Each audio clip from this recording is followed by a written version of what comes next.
Македонија и Обединетите арапски емирати потпишаа меморандум за заемно признавање на возачките дозволи. Овој договор ќе им овозможи на македонските граѓани кои живеат или работат во Обединетите арапски емирати да ги користат своите национални возачки дозволи без потреба од дополнителни испити или заменување со локални дозволи. Истото ќе важи и за граѓаните на Обединетите арапски емирати во Македонија. Меморандумот е резултат на долгогодишни преговори и ја зајакнува соработката меѓу двете земји. Со оваа иницијатива се олеснува мобилноста на граѓаните, што дополнително ќе придонесе за зголемување на економската и туристичката размена. Одбележани се 80 години од прогласувањето на македонскиот јазик како службен јазик, што представува еден од најзначајните моменти во културната и националната историја на Македонија. Овој историски настан се случи во 1944 година на првото заседание на АСНО, со што македонскиот јазик официјално беше признат како основа за идентитетот на македонскиот народ.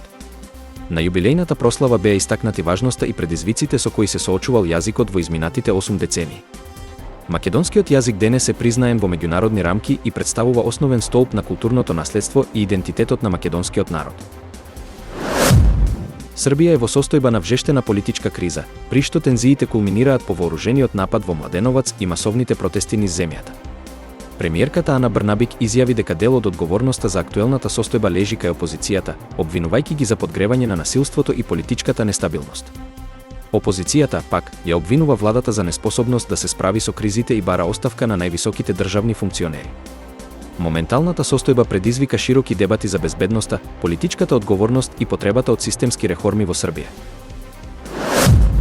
Поранешниот министер Томислав Весик, кој е во притвор поради обвиненија за корупција, итно е пренесен во Институтот за кардиоваскуларни болести во Сремска Каменица. Според извори, Весик се пожалил на сериозни здравствени проблеми, поради што лекарите процениле дека е неопходно специјалистичко лекување.